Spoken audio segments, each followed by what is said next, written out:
മാഷേ, ഞെട്ടിക്കുന്ന വാർത്തകളൊക്കെയാണല്ലോ തെരഞ്ഞെടുപ്പ് അടുക്കും തോറും വന്നുകൊണ്ടിരിക്കുന്നത്. നമ്മുടെ റെജി ലൂക്കോസ് CPM കഴിഞ്ഞ് ലോകത്തൊരു പാർട്ടിയില്ലെന്ന് എപ്പോഴും വാദിച്ചുകൊണ്ടിരുന്ന ചാനൽ ചർച്ചകളിലെ അന്തിച്ചർച്ചകളിലെ നിത്യസാന്നിധ്യമായിട്ടുള്ള റെജി ലൂക്കോസ് BJPയിലേക്ക് ചേക്കേറി. കണ്ണും ഞാൻ തിരുമ്മി നോക്കി, ഇത് സത്യമാണെന്ന് അറിയുന്നത്. നമ്മളൊന്ന് നുള്ളി നോക്കിയാൽ ഇത് എങ്ങോട്ടാണ് കേരള രാഷ്ട്രീയത്തിൽ? അദ്ദേഹം പറഞ്ഞത് കേരളം BJP കയ്യേറുമെന്നാണ് പറഞ്ഞത്. അങ്ങ് CPMലേക്ക് ഇപ്പോൾ BJP കയ്യേറ്റം നടത്തിയോ? എന്താണ് സംഭവിച്ചിരിക്കുന്നത്? പക്ഷേ അദ്ദേഹം ആക്ച്വലി ഈ കേരള രാഷ്ട്രീയത്തിൽ EMS പറഞ്ഞൊരു വാക്ക്, ഇദ്ദേഹം കുറേ നാൾ CPM ഉണ്ടായിരുന്നല്ലേ, അഭിപ്രായം ഇരുമ്പുലൊക്കെയല്ല എന്നതുപോലെ ഇപ്പോൾ രാഷ്ട്രീയ പ്രവർത്തനത്തിലെ പ്രത്യയശാസ്ത്രം ഇരുമ്പുലൊക്കെയൊന്നും അല്ല, അതിപ്പോൾ വേണേലും മാറ്റാവുന്നതാണ്, ഫ്ലെക്സിബിൾ ആണ് എന്നാണ് അദ്ദേഹം പറഞ്ഞിരിക്കുന്നത്. അദ്ദേഹത്തിന് അതിന് മതിയായ കാരണങ്ങളുണ്ട്. ഇപ്പോൾ ടോം വടക്കൻ കോൺഗ്രസിന്റെ ശബ്ദമായിരുന്നു, നമ്മൾ കേട്ടിട്ടുള്ളതല്ലേ. ആ ടോം വടക്കൻ ഇപ്പൊ എവിടെയാ? BJPയിലല്ലേ. ഇതേപോലെ തന്നെ KV തോമസ് കേരള രാഷ്ട്രീയത്തിൽ കോൺഗ്രസിൽ നിന്നുള്ള എല്ലാ സദ്ഫലങ്ങളും ആവോളം ഭക്ഷിച്ചൊരു മനുഷ്യനാണ്. ഇപ്പൊ ഇടതുപക്ഷത്തിന്റെ കൂടെ ഒരു വ്യത്യാസമുണ്ട്. കോൺഗ്രസിൽ നിന്ന് ഒഴുക്ക് സാധാരണമാണ് ദേശീയ തലത്തിൽ തന്നെ. പക്ഷെ CPM ഞങ്ങളുടെ പാർട്ടിയിൽ നിന്ന് ഒരാൾ പോലും BJPയിൽ പോയിട്ടില്ല, പോവുകയുമില്ല. അബ്ദുള്ളക്കുട്ടി എന്ന് പറഞ്ഞു. അബ്ദുള്ളക്കുട്ടി ഇതൊക്കെ അവര് സൗകര്യം മറന്നു പറയുന്നത് നമുക്കറിയാമല്ലോ. ഇങ്ങനെയുള്ള ധാരാളം കഥാപാത്രങ്ങൾ അങ്ങോട്ടും ഇങ്ങോട്ടും മാറുന്നുണ്ട്. കാരണം പ്രായോഗിക രാഷ്ട്രീയം എന്ന് പറയുന്നത് ആയിരുന്നു അദ്ദേഹത്തിന് ഇത്ര നാളും ഉണ്ടായിരുന്നു. അദ്ദേഹം ഗൾഫിൽ എന്തോ ആയിരുന്നു, അവിടെ നിന്ന് റിട്ടേൺ ആയിട്ട് വന്നപ്പോൾ കേരളത്തിലൊന്നും ഷൈൻ ചെയ്യണമെങ്കിൽ ഭരണമുള്ള പാർട്ടിയുടെ ഒരു വക്താവ് എന്ന രീതിയിലൊക്കെ സംസാരിച്ചാൽ കുറേയേറെ മൈലേജ് കിട്ടും, അല്ലെങ്കിൽ നേട്ടങ്ങൾ ഉണ്ടാക്കാമെന്ന് അദ്ദേഹം കരുതി കാണും. ഒരുപക്ഷെ ഇനി അങ്ങനെ ആയിരിക്കാം. പക്ഷെ ആ ഒരു അവസ്ഥയിൽ നിന്ന് അദ്ദേഹത്തിന് തുലവും വ്യത്യാസം വന്നു. കാരണം അദ്ദേഹം നിരന്തരമായിട്ട് ചാനൽ ചർച്ചകളിൽ വളരെയധികം CPMനെ പ്രതിനിധീകരിച്ച് വന്ന ഒരാളാണ്, എതിർത്തിരുന്നതാണ്. പക്ഷെ ഈ ചാനൽ ചർച്ചകളിൽ ഒരു ദോഷം, CPMൽ പലരും അത് വിട്ടു നിൽക്കുന്നുണ്ട്. അതായത് നിങ്ങൾ ഈ ചാനൽ ചർച്ചകളിൽ പോയി പങ്കെടുത്ത് കാര്യങ്ങൾ മനസ്സിലാക്കിയാൽ പിന്നെ അധികം നാള് ഈ പ്രത്യയശാസ്ത്രമായിട്ട് ഇരിക്കാൻ പറ്റില്ല. കാരണം നിങ്ങൾക്ക് മറുപടി ഇല്ലാതെ വരുന്നു. ഈ മനുഷ്യന് ധാരാളം സമയം ചർച്ചകളിൽ മിണ്ടാതിരിക്കേണ്ടി വരുന്ന, അല്ലെങ്കിൽ അദ്ദേഹത്തിന്റെ ആശയങ്ങൾ വിഴുങ്ങേണ്ടി വരുന്ന രീതിയിൽ BJPക്കാരുടെ ചോദ്യത്തിന് മുൻപിൽ വെട്ടിലായത് സാർ കണ്ടിട്ടില്ലേ, ശ്രദ്ധിച്ചിട്ടില്ലേ? അപ്പോൾ ആ വെട്ടിലായപ്പോൾ അദ്ദേഹം ചിന്തിച്ചു കാണും, ബോധോദയം. ആ ചിന്തയിൽ നിന്ന് ഉരുത്തിരിഞ്ഞൊരു കാരണമായിരിക്കില്ലേ സാർ ഇങ്ങനെ? അല്ല, റെജി ലൂക്കോസ് എന്ന് പറയുന്ന ഒരു രസകരമായ കഥാപാത്രമായിട്ടാണ് ഞാൻ കണക്കാക്കുന്നത്. പല ചാനൽ ചർച്ചകളിലും ഞാൻ റെജി ലൂക്കോസുമായിട്ട് പങ്കെടുത്തിട്ടുള്ള. അപ്പോഴൊക്കെ നമ്മൾ ഈ ഇടതുപക്ഷത്തിൻ്റെ മൂല്യച്യുതിയും ഇടതുപക്ഷത്തിൻ്റെ പ്രശ്നങ്ങളൊക്കെ വളരെ രൂക്ഷമായിട്ടുള്ള രീതിയിൽ വിമർശിക്കുമ്പോൾ നമ്മളെ തെറി പറയുകയും നമ്മളെ അടിച്ചമർത്തുകയും ഒക്കെ ചെയ്യുന്നതിന് ആഹ്ലാദം കണ്ടിരുന്ന ഒരു മനുഷ്യനാണ് റെജി ലൂക്കോസ്. അദ്ദേഹത്തിന് എനിക്കറിയാം രാഷ്ട്രീയമില്ല എന്നുള്ള കാര്യം. റെജി ലൂക്കോസ് സ്വയം ഞാൻ ഇടതുപക്ഷ വക്താവാണ് എന്ന് പറഞ്ഞ് ഇടതുപക്ഷത്തിന് വേണ്ടി സംസാരിക്കാൻ വന്നിരിക്കുന്നു എന്നല്ലാതെ ഇടതുപക്ഷ രാഷ്ട്രീയം എന്താണ് എന്ന് അറിയാൻ പാടില്ലാത്ത ഒരാളാണ് റെജി ലൂക്കോസ് എന്ന് എനിക്ക് കൃത്യമായിട്ട് അറിയാം. ഞാൻ ഇടതുപക്ഷത്ത് നിൽക്കുകയും ഇടതുപക്ഷ ആശയങ്ങളുമായിട്ട് തന്നെ മുന്നോട്ട് പോകുമ്പോൾ നിലവിലുള്ള ഭരണകൂടവും നിലവിലുള്ള രാഷ്ട്രീയവും പിണറായി വിജയനും ഒക്കെ ഇടതുപക്ഷ പാതകളിൽ നിന്ന് വ്യതിചലിക്കുമ്പോൾ നമ്മളതിനെയാണ് രൂക്ഷമായിട്ട് ആക്രമിക്കുന്നത്.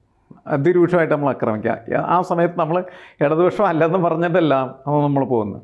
ഇടതുപക്ഷത്തിൻ്റെ ഇത്തരം ചെയ്തികളെ നമ്മൾ നിരന്തരമായിട്ട് വിമർശിക്കും എന്ന് പറഞ്ഞ് നമ്മൾ വിമർശനം നടത്തുമ്പോൾ നമ്മളെ വലിയ തരത്തിൽ പരിഹസിച്ചിരുന്ന ഒരു മനുഷ്യനാണ് ഈ റെജി ലൂക്കോസ് എന്ന് പറയുന്നത്. പക്ഷേ അവൻ്റെ ഉള്ളു പൊള്ളയാണ് എന്നും അത് വെറുതൊരു പൊട്ടത്തൊണ്ടാണെന്നൊക്കെ നമുക്കറിയാം. കാരണം പ്രത്യയശാസ്ത്രപരമായി നമ്മളുടെ സംസാരിക്കാനുള്ള ഒരു ശേഷിയും റെജി ലൂക്കോസിനെ ഇതുവരെയായിട്ടും ഞാൻ നടത്തിയ ചർച്ചകളിലൊന്നും കാണിച്ചിട്ടില്ല അദ്ദേഹം എന്നുള്ളത്. അതിൻ്റെ വളരെ വ്യക്തമായിട്ടുള്ളൊരു തെളിവാണ് ഇപ്പോൾ അദ്ദേഹം പറഞ്ഞിരിക്കുന്നത്. മാർക്സിസം എന്ന് പറഞ്ഞ് ജീർണിച്ചൊരു പ്രത്യയശാസ്ത്രമാണ്. അത് കണ്ടെത്തുന്നത് BJPയുടെ ഷോള് തോളിൽ വീഴുമ്പോൾ മാത്രമാണ് എന്നുള്ളതാണ് പ്രശ്നം. മാർക്സിസത്തെ ഏറ്റവും ശക്തമായിട്ട് എതിർക്കുന്നത് BJPയാണ്. BJPക്ക് അതിന് പ്രത്യയശാസ്ത്രമായ കാഴ്ചപ്പാടെന്ന് തന്നെ ഞാൻ പറയും. അപ്പോൾ അത് അല്ലേ, അമിത്ഷാ ഈ ആഗസ്റ്റ് മാസത്തിൽ 2025 ആഗസ്റ്റിൽ കേരളത്തിൽ വന്ന സമയത്ത് അദ്ദേഹം പറഞ്ഞൊരു കാര്യം എന്താണെന്ന് വെച്ചാൽ കേരളം നശിച്ചതിൻ്റെ കാരണം കമ്മ്യൂണിസമാണ് എന്നാണ് അദ്ദേഹം പറഞ്ഞത്. കാരണം ഇത് വിചിത്രമായ ഒരു പ്രത്യയശാസ്ത്രമാണ് എന്നുള്ളതാണ്. ലോകത്ത് പലയിടങ്ങളിലും വലിയ മാറ്റങ്ങൾക്ക് കാരണമായിട്ടുള്ളത് കമ്മ്യൂണിസ്റ്റ് ഐഡിയോളജിയും അതിൻ്റെ പ്രവർത്തനങ്ങളുമാണ്. പക്ഷേ അതിന് ഒരുപാട് മോശമായ വശങ്ങളുണ്ടായിരുന്നു. ആ മോശമായ വശങ്ങളാണ് അതിനെ അധികാരത്തിൽ നിന്ന് മാറ്റുന്നത്. ഒന്ന് സോഷ്യലിസം എന്ന് പറയുന്ന ഒരു ഐഡിയോളജി, അത് നാച്ചുറലല്ല എന്ന് പറഞ്ഞാൽ സ്വാഭാവികമായിട്ട് വന്ന് ഭവിക്കുന്ന ഒരു കാര്യമല്ല. അത് വളരെ നിർബന്ധപൂർവമായിട്ട് മാത്രമേ നമുക്ക് നടപ്പാക്കാൻ പറ്റുള്ളൂ. കാരണം സ്വത്ത് എല്ലാവർക്കും തുല്യമായിട്ട് പങ്കുവെക്കുകയോ അതല്ലെങ്കിൽ പങ്കുവെക്കേണ്ടതാണെന്ന് പറയുകയോ ചെയ്യുന്നതിനെ അംഗീകരിക്കാൻ ആരും തയ്യാറാവില്ല. അതെ, എല്ലാവരും അവൻ്റെ ഒരു ബേസിക് നേച്ചർ മനുഷ്യൻ്റെ എന്താണെന്ന് വെച്ചാൽ ആർത്തിയും അതേപോലെ തന്നെ ഈ അഴിമതിയും പണസമാഹരണവും ഒക്കെയാണ്. ക്യാപിറ്റൽ അക്യുമുലേഷൻ എന്ന് പറയുന്നതാണ് മനുഷ്യൻ്റെ ഒരു പ്രധാനപ്പെട്ട ഘടകം എന്ന് പറയും. അതിനെതിരെ നിൽക്കുന്ന ഒരു പ്രത്യയ ശാസ്ത്രത്തെ സ്വാഭാവികമായിട്ട് സ്വീകരിക്കാൻ പറ്റില്ല. പിന്നെ അതിൻ്റെ സാധ്യത എന്താണെന്ന് വെച്ചാൽ ഇൻഡസ്ട്രിയൽ റവല്യൂഷന് ശേഷം, അതായത് വ്യവസായ വിപ്ലവത്തിന് ശേഷം ഉയർന്നു വന്നൊരു പ്രത്യയ ശാസ്ത്രമാണ് മാർക്സ്. വ്യവസായ വിപ്ലവം ഉണ്ടാക്കിയ വലിയ സാമ്പത്തിക കെടുതികളും ദുരിതങ്ങളും പീഡനങ്ങളും വലിയ പട്ടിണിയും അതിന് പരിഹാരമായിട്ടുണ്ടാക്കിയ ഒരു പ്രതിഷേധത്തിൻ്റെ ശാസ്ത്രമായിട്ട് തുടങ്ങിയത്. ആ പ്രതിഷേധത്തിൻ്റെ പ്രത്യയശാസ്ത്രം പക്ഷേ ഭരണത്തിൽ വരുന്ന സമയത്ത് പല സമയത്തും വിജയിക്കുന്നില്ല എന്നുള്ളതാണ് പ്രശ്നം.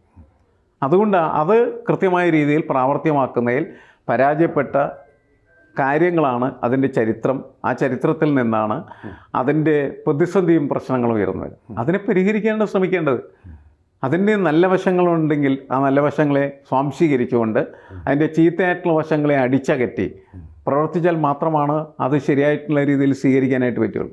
റെജി ലൂക്കസ് ഇതൊന്നും പഠിച്ചിട്ടേ ഇല്ല. റെജി ലൂക്കസിനെ ഇതിനെക്കുറിച്ച് അറിയാനായിട്ട് പാടില്ല.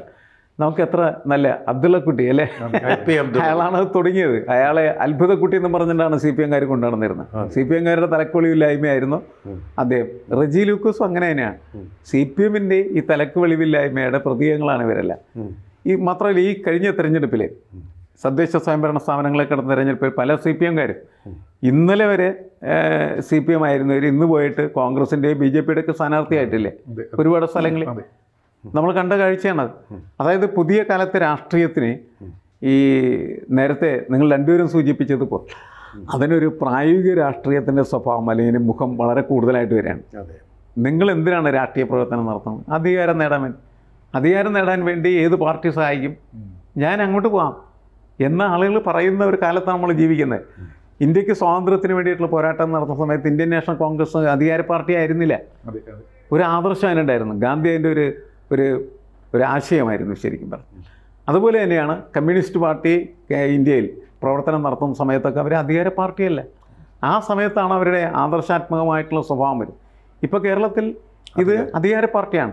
അതുകൊണ്ട് അഴിമതിയും അതേപോലെ തന്നെ തന്നിഷ്ടം, പിന്നെന്താണ് പാർലമെന്ററി വ്യാമോഹം, കൂടെ നിൽക്കുന്ന ആളുകളൊക്കെ അവിടെ ഇവിടെയൊക്കെ തിരികെ കയറ്റൽ അല്ലേ, പക്ഷപാതപരമായിട്ടുള്ള പ്രവർത്തനങ്ങൾ, ഇങ്ങനെയുള്ള പ്രവർത്തനങ്ങളുടെ നായകത്വമാണ് ഇപ്പോൾ അവർക്കുള്ളത്.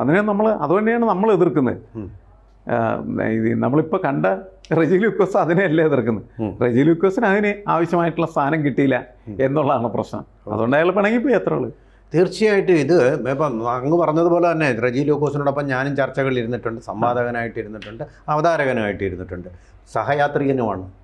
നിങ്ങൾ ഞെട്ടരുത്, സഹയാത്രി എന്ന് പറഞ്ഞാൽ ഞങ്ങൾ ഒരു സ്ഥലത്തുള്ളവരാൾ ഒരുമിച്ച് ട്രെയിനിൽ തിരുവനന്തപുരത്തേക്ക് പോയിട്ടുണ്ട്. ഭയങ്കര സഹയാത്രികളാണ്. ഞാൻ മാഷിനോട് ചോദിക്കുന്നത്, ഇത് ഇനിയും ഇതുപോലെ ഒഴുക്ക് വരാൻ സാധ്യതയുണ്ടോ? സാർ, കഴിഞ്ഞ ദിവസം അഡ്വക്കേറ്റ് ഹക്സർ, അദ്ദേഹം CPM-ന് വേണ്ടി റൊമാൻറ്റിക് കമ്മ്യൂണിസ്റ്റ് ആണെന്ന് പറഞ്ഞു. അതെ, അദ്ദേഹം പറഞ്ഞല്ലോ, ഈ ന്യായീകരിച്ച് ഞാൻ മടുത്തു, CPM-ന് വേണ്ടി ന്യായീകരിച്ചു മടുത്തു എന്ന് അദ്ദേഹത്തിന്റെ പ്രസ്താവന സോഷ്യൽ മീഡിയയിൽ ശ്രദ്ധയിൽപ്പെട്ടതാണ്. അപ്പോൾ എന്താ സംഭവം എന്ന് വെച്ചിട്ടുണ്ടെങ്കിൽ, പാർട്ടി പ്രതിരോധത്തിൽ നിന്ന് പ്രതിരോധത്തിലേക്ക് നിരന്തരം പോകുന്ന സാഹചര്യങ്ങൾ അവർ തന്നെ സൃഷ്ടിക്കുന്നു. അങ്ങനെ സൃഷ്ടിക്കുമ്പോൾ പാർട്ടിയുടെ ഒപ്പം നിൽക്കുന്ന ആൾക്കാർ ഇവർക്ക് വേണ്ടി വാദിച്ചു മടുത്തു. ഇങ്ങനെ നമ്മൾ നിരന്തരമായിട്ട് കള്ളം പറയുമ്പോൾ സത്യം എന്താണെന്ന് ഒരു അന്വേഷണം കൂടി നടക്കും. ആ അന്വേഷണത്തിന്റെ ഭാഗമായിട്ട് രാജ്യത്തിന് പുരോഗതി ഉണ്ടാകുന്നുണ്ട്, പറഞ്ഞത് ചെയ്യുന്നുണ്ട്. അതിനെ എതിർക്കുന്ന ഇടതുപക്ഷമോ വലതുപക്ഷമോ എതിർക്കുന്ന എന്ത് അടിസ്ഥാനത്തിലാണെന്നുള്ളതിന് ഉത്തരം അദ്ദേഹത്തിന് കിട്ടുന്നില്ല. സ്വാഭാവികമല്ലേ, നമ്മൾക്ക് ഉത്തരം കിട്ടിയില്ലെങ്കിൽ നമ്മൾ എന്ത് കിട്ടും? ശരിയട്ടിലേക്ക് നമ്മൾ സ്വാഭാവികമായിട്ട് പോകും. അതാണ് സംഭവിക്കുന്നത്. ഇത് ഇനിയും ഹക്സറുടെ നിലപാടെന്ന് പറയുന്നത് കുറച്ചും കൂടി ബോൾഡായിട്ടുള്ളൊരു ലെഫ്റ്റ് പൊളിറ്റീഷ്യൻ്റെ പാർട്ടായിട്ട് അദ്ദേഹം നിൽക്കുന്നതിൻ്റെ ഫലമായിട്ട് എടുത്ത നിലപാടാണ്. അയാൾ ഇടതുപക്ഷത്ത് ഓടിയൊന്നും പോകുന്നില്ല. അയാൾ പറഞ്ഞ ഇത് ശരിയല്ലേ ഉമ്മാരി ചെയ്യുന്നത്. വെള്ളാപ്പള്ളിയുടെ കാര്യത്തിലാണ് വെള്ളാപ്പള്ളിയുടെ പല കാര്യം. ഞാനും ഈ അക്സറുമായിട്ട് ചർച്ചയ്ക്കൊക്കെ ഇരിക്കാറുള്ളതാണ്. അക്സർ എപ്പോഴും പാർട്ടിയെ ന്യായീകരിക്കുന്ന ഒരാളാണ്. ഇപ്പോൾ അയാൾക്ക് ഈ പറഞ്ഞ നേരെ ന്യായീകരിക്കാൻ പറ്റുന്നില്ല പല കാര്യങ്ങളും. അപ്പോൾ അയാൾ CPM-ന് മുന്നറിയിപ്പ് കൊടുത്തിട്ടുണ്ട്, പ്രതിരോധത്തിലാക്കുന്ന രീതിയിലുള്ള പ്രതികരണങ്ങൾ കൊണ്ടുവരരുത്, പാർട്ടിയുടെ ലെവലിൽ ഇങ്ങനെയുള്ള കാര്യങ്ങൾ ചെയ്യരുതെന്ന് അദ്ദേഹത്തിന്റെ പ്രസ്താവന വന്നിട്ടുണ്ട്.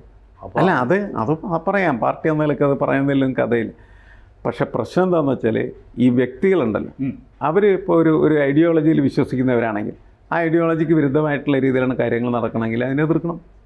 എതിർത്തിട്ട് അവിടെ തന്നെ നിൽക്കാം. യഥാർത്ഥ കമ്മ്യൂണിസം. അവിടെ നിൽക്കാം. അവിടെ നിൽക്കാതിരിക്കേണ്ട കാര്യമില്ല. കാരണം നിങ്ങൾക്കൊരു ഐഡിയോളജി ഉണ്ടെങ്കിൽ നിങ്ങൾ ഐഡിയോളജിയിൽ നിൽക്കുക. എന്നിട്ട് ആ ഐഡിയോളജി പറഞ്ഞ് പ്രവർത്തിക്കുന്ന ആളുകൾ അതിന് വിരുദ്ധമായിട്ടുള്ള പ്രവർത്തിക്കണമെങ്കിൽ അതിനെ എതിർക്കണം. അങ്ങനെ എതിർക്കാനായിട്ട് ഈ പാർട്ടിയുമായി ബന്ധപ്പെട്ട് നിൽക്കുന്ന ആളുകൾക്ക് കഴിയാതിരുന്നത് കൊണ്ട് സംഭവിച്ച ദുരന്തമാണ് ഇപ്പോൾ കേരളം കണ്ടുകൊണ്ടിരിക്കുന്നതാണ് ഞാൻ പറയുള്ളൂ. കാരണം ഒരു ലെഫ്റ്റ് ക്രിട്ടിക് എന്ന് പറയുന്നത് ഈ ലെഫ്റ്റിനകത്ത് ആവശ്യമാണ്. അതിന് സമ്പൂർണ്ണമായിട്ടുള്ള അധികാരം കൊണ്ട് അവരടിച്ചമർത്തി തകർത്ത് തരിപ്പണായി കളഞ്ഞു. അതുകൊണ്ട് പിണറായി വിജയനെതിരെ ഒരു ശബ്ദം പോലും വരില്ല. പിണറായിക്ക് വേണ്ടിയിട്ട് എന്താണ് ഈ വലിയ സ്തുതിഗീതങ്ങളൊക്കെ വരുമ്പോൾ ഇത് ശരിയല്ലെന്ന് പറയാനായിട്ട് ഒരാൾ വേണ്ടതിൻ്റെ അകത്ത് അതില്ലാതെ കൊണ്ടാണല്ലോ അത് വീണ്ടും വീണ്ടും ആവർത്തിച്ചുകൊണ്ടിരിക്കുന്നത് അല്ലേ? തിരുവാതിര കഴിഞ്ഞതിന് ശേഷം പിന്നീട് വലിയ പാട്ടുകൾ വീണ്ടും ഉണ്ടായി. അത് അക്സറിന്റെ കാര്യത്തിൽ, റജീവ് ലൂക്കോസിന്റെ കാര്യത്തിൽ അതൊന്നുമല്ല. വ്യാമോഹം, അയാൾ അതിനൊക്കെ ന്യായീകരിച്ച് നടന്നിരുന്ന ആളല്ലേ? പിണറായി ന്യായീകരിച്ച് നടക്കുന്ന ഒരു മനുഷ്യനാണ്. അതെ. അപ്പോൾ അവരെയാണ് പാർട്ടി സൂക്ഷിക്കേണ്ടത്. പാർട്ടികൾക്ക് ലോയലാണെന്നുള്ള മട്ടിൽ പാർട്ടിക്ക് വേണ്ടി വാദിച്ചുകൊണ്ടിരിക്കുന്ന അന്തിച്ചർച്ചക്കാരെയാണ് പാർട്ടി. അല്ല, ഞാൻ പറയുന്ന സ്തുതിപാഠകരുടെ സ്ഥിതി ഇതാണ്. അവർക്ക് സ്തുതിക്കാൻ ആരെങ്കിലും കിട്ടണം. അതെ, അങ്ങോട്ട് പോവുക അത്ര ഉള്ളൂ. അല്ല, പ്രത്യയശാസ്ത്രത്തിന്റെ ദൃഢത കൊണ്ട് വരുന്നവരല്ലല്ലോ, ലാവണങ്ങൾ തേടി വരുന്നവരാണ്.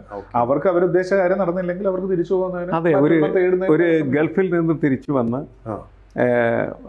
രാഷ്ട്രീയ സൗഭാഗ്യത്തിന് വേണ്ടിയിട്ട് CPM വേണ്ടിയിട്ട് സംസാരിച്ച് നടന്ന ഒരാൾക്ക് വലിയ ഗുണമൊന്നും കിട്ടില്ല എന്ന് തോന്നിയ സമയത്ത് അയാൾ BJPക്ക് വേണ്ടി സംസാരിക്കാൻ പോകുന്നു. കുറേ ദിവസം കഴിയുന്ന സമയത്ത് അയാൾ ഇനി BJP കാണൂല സാറ്. അതായത് അംഗത്വം പോലും വളരെ ശ്രദ്ധിച്ചു കൊടുക്കുന്ന ഒരു പാർട്ടിയാണ്. മറ്റു പാർട്ടികളെ പോലെ അല്ല അത്. പിന്നെ എന്താ പറയുന്നത്, മിസ്ഡ് കോൾ അടിച്ചിട്ട് മെമ്പർഷിപ്പ് കിട്ടുന്ന പാർട്ടിയൊന്നും അല്ല ഈ CPM എന്ന് പറയുന്നത്. അങ്ങനെ ഒരു പാർട്ടിയിൽ ഇങ്ങനൊരു എങ്ങനെ സംഭവിച്ചു? അദ്ദേഹത്തെ പഠിക്കാതെ അദ്ദേഹത്തിന് മെമ്പർഷിപ്പ് ഉണ്ടോന്ന് എനിക്കറിയില്ല. മെമ്പർഷിപ്പ് ഉണ്ടെന്ന് പറഞ്ഞല്ലോ. അപ്പോൾ ഈ മെമ്പർഷിപ്പ് ഉണ്ടെന്ന് പറഞ്ഞു. ഉയർന്ന സ്ഥാനങ്ങളും കൊടുത്തിരുന്നു, നിരീക്ഷകനായിട്ടും വെച്ചിരുന്നു. അങ്ങനെ ഒരാൾ അപ്പോൾ അങ്ങനെ പോകുമ്പോൾ ഇനിയും CPM നിന്ന് ഒഴുക്കുണ്ടാകുമെന്ന് തന്നെ കരുതേണ്ടി വരും. കാരണം പാർട്ടിയുടെ തദ്ദേശ തെരഞ്ഞെടുപ്പിൽ അവരുടെ ഭാഗധേയങ്ങളൊക്കെ തകർന്നു, അവരുടെ സാധ്യതകൾ മങ്ങി. അപ്പോൾ ഇനി CPM നിന്നും ഒഴുക്കുണ്ടാവും.